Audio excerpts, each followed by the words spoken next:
My girlfriend said, "I'm taking a girls' trip to Miami this weekend. You're not invited." I replied, "Have a great time." Then her mom called me asking why I wasn't going with them on their couple's vacation.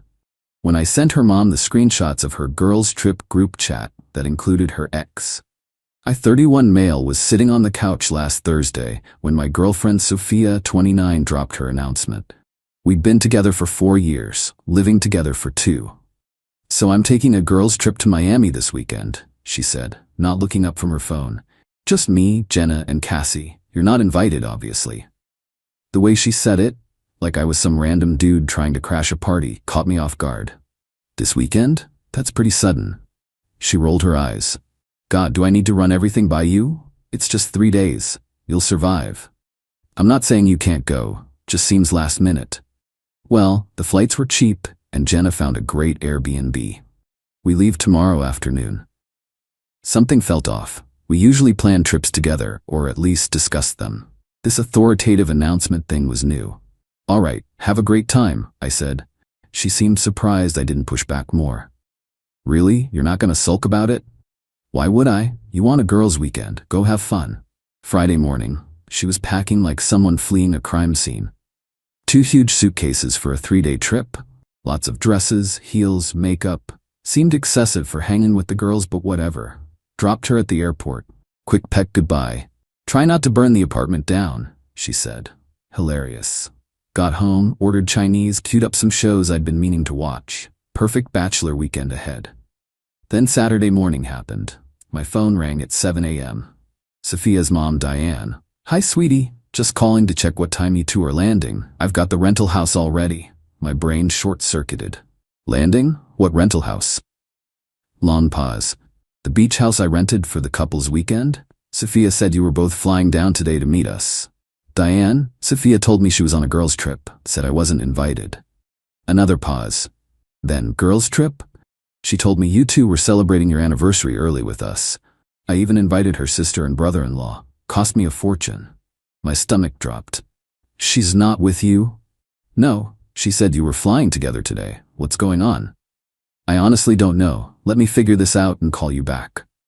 Hung up, opened Instagram. Sophia had posted stories from last night. Her, Jenna, and Cassie at some club. Looked normal enough. But then I noticed something in the background of one video. A guy's arm around Sophia's waist. Familiar watch, familiar tattoo. Diego, her ex from college, the one who randomly moved to Miami last year, and who she hadn't talked to in forever. I sat there for a minute, processing. Then I did something I'd never done before. Opened her laptop. She'd left it home, logged into everything, found the group chat, Miami girls trip. Except it wasn't just girls. "Can't wait. Brad's driving down separately, so we'll have a car. Cassie, Tom booked us a table at that rooftop place Saturday. Diego says the beach party Sunday is gonna be insane." Kept scrolling back. 3 weeks of planning. The girls' trip was Sophia, her 2 friends, their boyfriends, and Diego. 6 people. 3 couples, essentially. The best part? A message from 2 days ago. Sophia told Mike it's just us girls, lol. He bought it. Savage. What he doesn't know won't hurt him. Besides, Diego and I are just friends now. "Sure, Jan." I screenshot everything. Every message, every photo, every little detail about their plans. Then I called Diane back. Update 1. The conversation with Diane was illuminating. "So let me understand," she said, voice getting sharper with each word. "She told me you two were coming for a couple's weekend. Told you she was doing a girls' trip, and she's actually with her ex-boyfriend?" "That's the gist of it, yeah. I paid $3,000 for that beach house. Invited the whole family. Her cousin flew in from Seattle." "I'm sorry, Diane, I had no idea about any of this." "Oh, honey, you don't apologize. I raised her better than this. Send me those screenshots." I hesitated. "You sure you want to see them?" "Send them. Now." So I did. 5 minutes later, my phone rang again. "I'm handling this," Diane said. Her voice had gone from sharp to arctic. "Don't do anything yet. Let Mama work." Meanwhile, Sophia hadn't contacted me once. No texts, no calls, radio silence. Guess when you're having that much fun with your ex, you forget you have a boyfriend. Saturday afternoon, things started popping off. My phone buzzed. Sophia's sister, Elena. "Elena, what the hell is going on?" Mom just sent the family group chat screenshots of Sophia with her ex. Dad is losing it. He's canceling her credit cards. Then came the Instagram stories. Diane had posted the screenshots, all of them. Tagged Sophia, her friends, and this was brutal, Diego's current girlfriend, who apparently had no idea he was in Miami with his ex. The caption, "When your daughter lies to everyone, takes money for a family trip, and sneaks around with her ex while her boyfriend of 4 years sits at home. Raised you better than this, at Sophia Rose. Disappointment doesn't cover it." My phone started blowing up. Mutual friends, coworkers, everyone. The scandal was spreading like wildfire. Then finally, Sophia called. I let it ring twice before answering. "What did you do?" She was screaming. "Me? I didn't do anything. Your mom called asking about our couple's trip. You know, the one you told her we were taking? You went through my messages. You violated my privacy. You turned my mom against me. I told your mom the truth. That's all. This is insane. You've ruined my vacation." "Thought it was a girls' trip?" Silence. Then, "It is. Diego just happened to be here." "With his hands all over you? How convenient. We're friends." "God, you're so insecure." "Sophia, I saw the group chat, the one where you laughed about lying to me, where Cassie made that joke about you and Diego. Want me to read it back to you?" Click. She hung up. 20 minutes later, Diego's girlfriend, now ex-girlfriend, posted her own story. Screenshots of her confronting him, his admission that he'd been talking to Sophia for months, planning this trip specifically to see her. The dominoes were falling beautifully. But Sophia wasn't done. Oh no, she went nuclear. Posted a long Instagram rant about how I was controlling and abusive for going through her messages. How her mother was toxic for not supporting her. How everyone was overreacting to an innocent trip with friends. The comments were brutal. "Girl, you literally lied to everyone. Innocent? Diego's GF just posted receipts that you've been texting for months. Team Mike B." Her dad called me that evening. Richard was old school, didn't mince words. "Mike, you're a good guy. Better than she deserves. I've canceled her credit cards and told her she's on her own getting home. Whatever you decide to do, we support you." "Thanks, Richard. I appreciate that. One more thing. The apartment you two live in, that's yours, right? Your name on the lease?" "Yeah, just mine." "Good. Change the locks. Monday morning, first thing, I'll cover the cost." "You don't have to." "I insist. My daughter played stupid games. She can win stupid prizes." Sunday morning brought fresh chaos. Sophia and her crew got kicked out of their Airbnb. Turns out it was booked on her now canceled credit card. Diego apparently didn't have the funds to cover it. Shocker. And Jenna and Cassie suddenly weren't feeling so generous with their girl. She called me 15 times. Left 8 voicemails ranging from tears to rage to bargaining. My favorite was the one where she accused me of orchestrating her credit cards being canceled. As if I had that power. I didn't respond to any of them. Instead, I spent Sunday packing her stuff. Neat, organized boxes, all her clothes, makeup, photos, everything, labeled each one clearly, stacked them in the living room. Then I called a locksmith for Monday morning. Update 2 Monday was spectacular. Locksmith came at 8 a.m. sharp. New locks, new keys, even added a deadbolt for good measure. Richard wasn't kidding about covering it. He Venmo'd me $500 with the note, "For the locks and your trouble." Sophia's flight was supposed to land at 2 p.m. I knew because she'd finally texted me her flight info with, "We need to talk when I get home." I replied, "Your stuff is packed. Arrange pickup with 24 hours notice." "What do you mean packed?" "Mike, stop playing." "Not playing. You don't live here anymore." The phone immediately rang. I let it go to voicemail. "Mike, you can't just kick me out. I live there. You're being ridiculous. It was just a trip. Diego means nothing. Call me back now." She took an Uber home. I know because she started texting me from the car. "Almost there. We're talking about this like adults. This is my home too. You can't lock me out." "Mike, I'm sorry, okay? Can we just talk? Why aren't you answering?" This isn't funny. Then came the inevitable. "My key isn't working." "That's because I changed the locks." "Are you serious right now?" I looked out the peephole. She was standing there with her 2 giant suitcases, makeup smeared from crying, frantically jamming her useless key at the lock. "Mike, open this door right now." I talked through the door. "Your stuff is packed. Text me when you want to pick it up. I'll leave it outside." "You can't do this. I have rights. You're not on the lease, Sophia. You have no rights here. Where am I supposed to go? Maybe Diego has room? Oh wait, his girlfriend kicked him out too. Awkward. She started pounding on the door. This is illegal. I'm calling the cops. Go ahead. She actually did. 15 minutes later, 2 officers showed up. I explained the situation through the door, showed them the lease with only my name, explained she'd been gone for days on a trip with her ex. The older cop sighed. Ma'am, if you're not on the lease and he's asked you to leave, you need to go. This is a civil matter. But my stuff is inside. He said you can arrange to pick it up. That's reasonable. She melted down. Full screaming, crying, accusing me of theft, abuse, manipulation. The cops looked embarrassed for her. Ma'am, you need to leave now, or we'll have to escort you out of the building. She left, but not before screaming, "This isn't over," like some cartoon villain. An hour later, her mom called me. She showed up here with her suitcases, sobbing about being homeless. I told her she made herself homeless when she chose to lie to everyone and sneak around with her ex. How'd she take that? She's currently in her childhood bedroom, posting about what a victim she is on social media.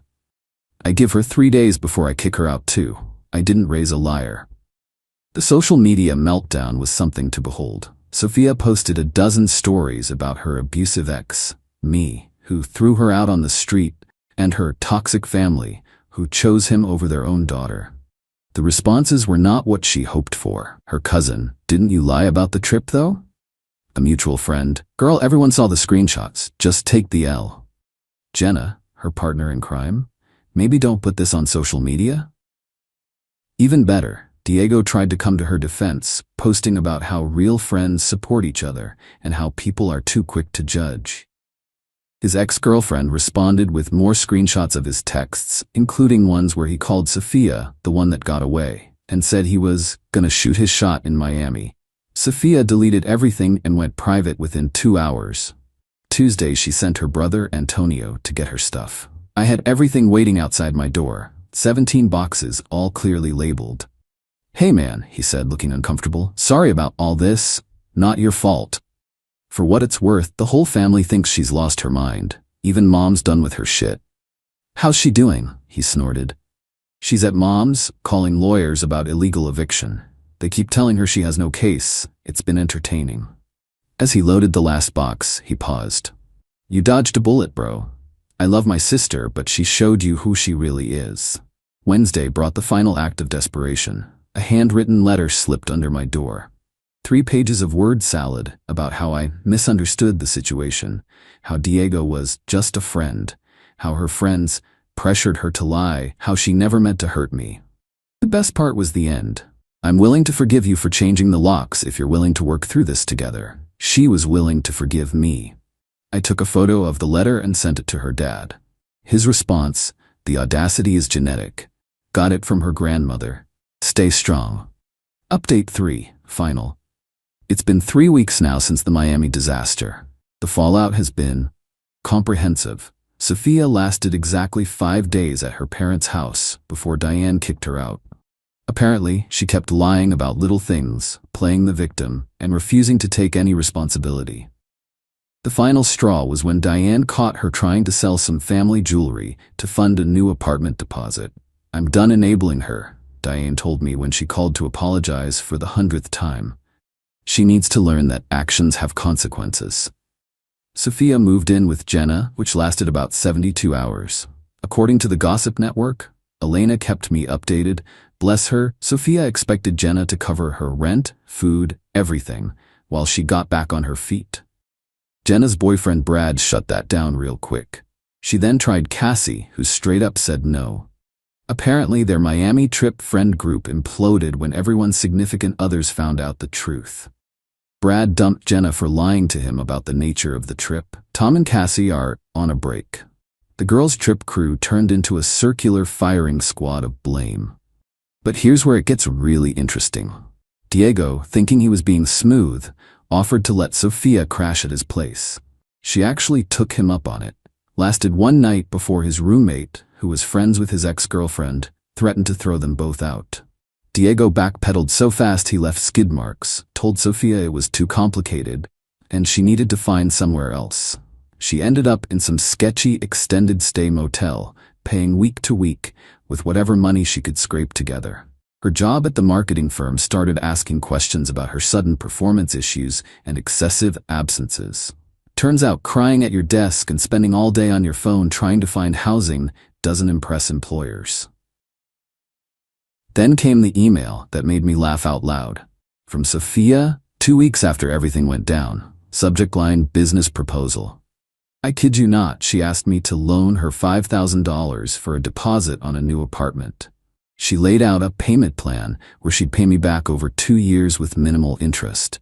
She actually wrote, "Since you're partially responsible for my current situation, it seems fair that you help with the solution." I responded with one word, no. She flipped, sent 8 consecutive emails ranging from begging to threatening to sue me for emotional distress and financial manipulation. Her dad called me laughing so hard he could barely talk. She asked us for money too, he wheezed. Told her mother it was our duty as parents to support her. Diane told her our duty ended when she decided to lie to everyone and cheat on the best boyfriend she'll ever have.